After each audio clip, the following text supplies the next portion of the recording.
Greetings and welcome to the Pampering Myself podcast, an advocacy for self-care. We'll laugh, we'll cry, and most importantly, we'll learn that you can't pour from an empty cup. You'll hear stories, interviews, and conversations which will empower you in living your best life.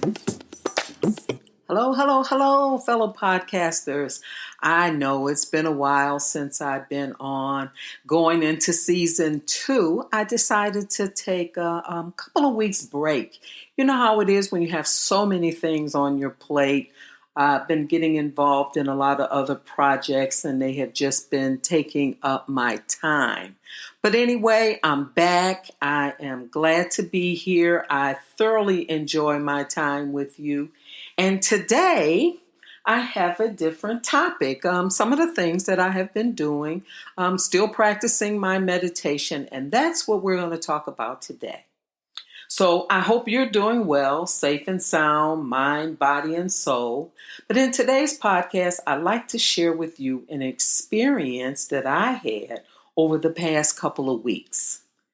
Do you find yourself ever saying pre-COVID a lot?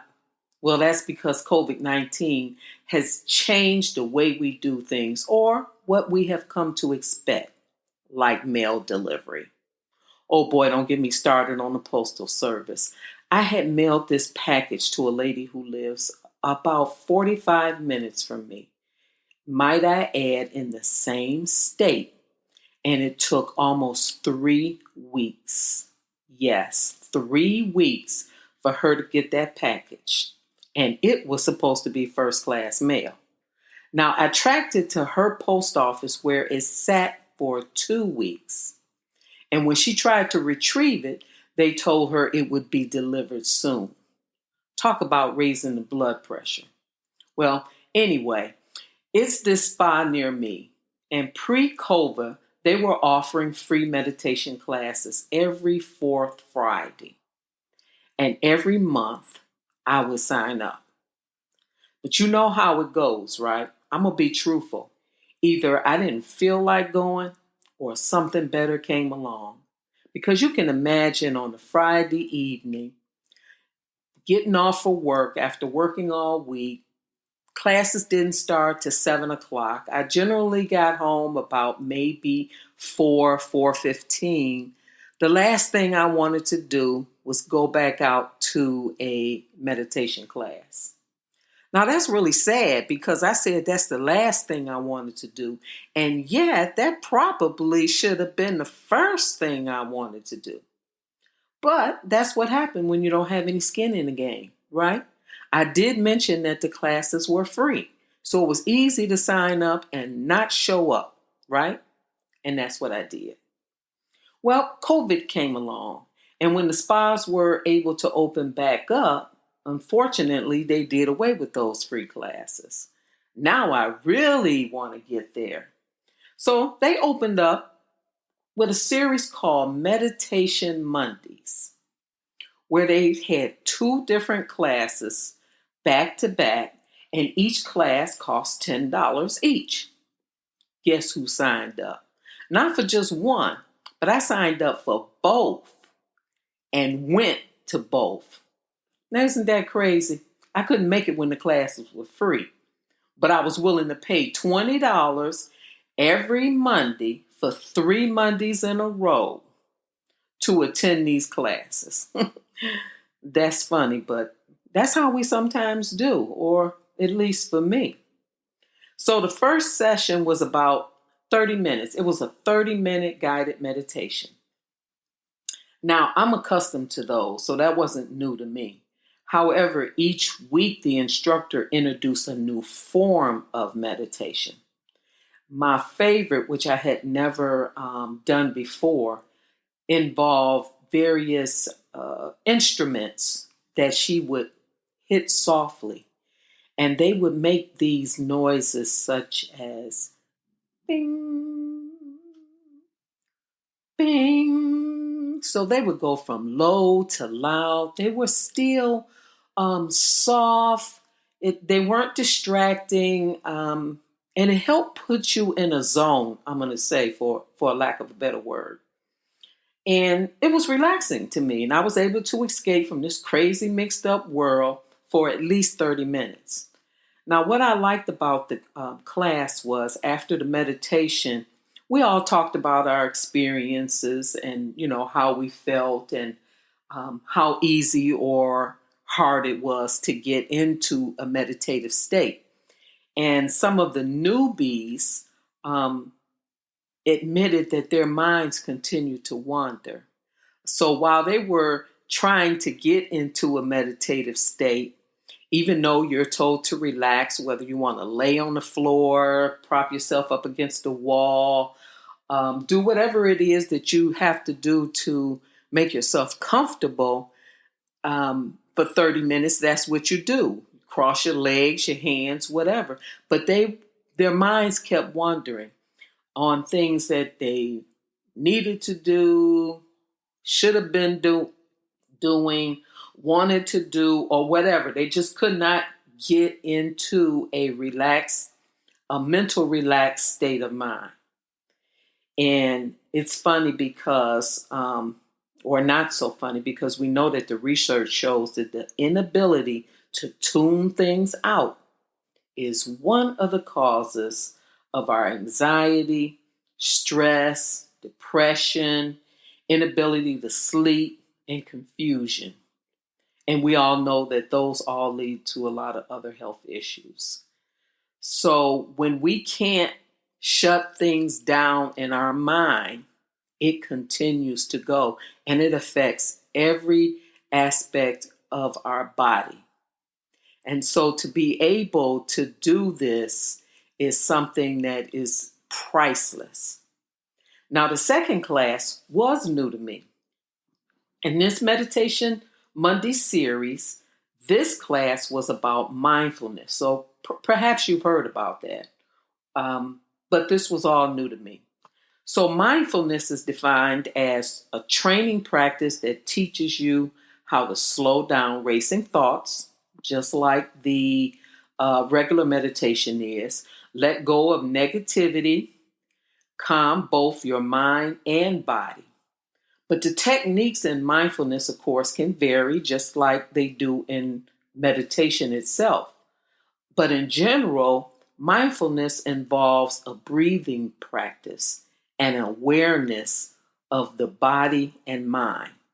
In other words, it's more focused on internal. So it helps you develop a metacognitive strategies. Now, metacognition is defined as a higher order of thinking that enables, check this out, understanding, analysis, and control of one's cognitive process, especially when engaged in learning. Now, those are a lot of words. And these strategies refer to the methods used to help one understand the way they learn. In other words, it's a process designed to think about your thinking. I thought that was deep. To think about your thinking. Well, I guess that would be, how do you respond to things? How do you process things internally? And if you never think about that, well, then you're missing out on something, because it is, everyone can improve. And I know many years ago, I think I did this without me knowing this word, metacognitive strategies, was actually what I was doing. Because sometimes we do things and we question ourselves. Why do I think this way? Or why do I do things this way? Or why can't I do things this way? So that's what mindfulness does. It makes you think about how you think. So I have a list of things here that is defined by the Center for Mindfulness, that it will help improve one's quality of life. And the first one is you become more insightful. And I know as all of us can certainly become more insightful in things in our everyday living. The second one is to balance your emotions. Okay, so you may have some people that flare up at some of the simplest things. They may not be simple to them, but they may wonder why they are the way they are. And so mindfulness can help you if you're not satisfied with a person, if you're an over emotional person, then you might want to start thinking about why. This one I thought was really interesting. Pause before you act. Now, I know in the past I have been one to react before I thought about something. You know how it is. You just jump to it and then you sit back and say, wow, either you should have waited, you shouldn't have said that, you shouldn't have did that.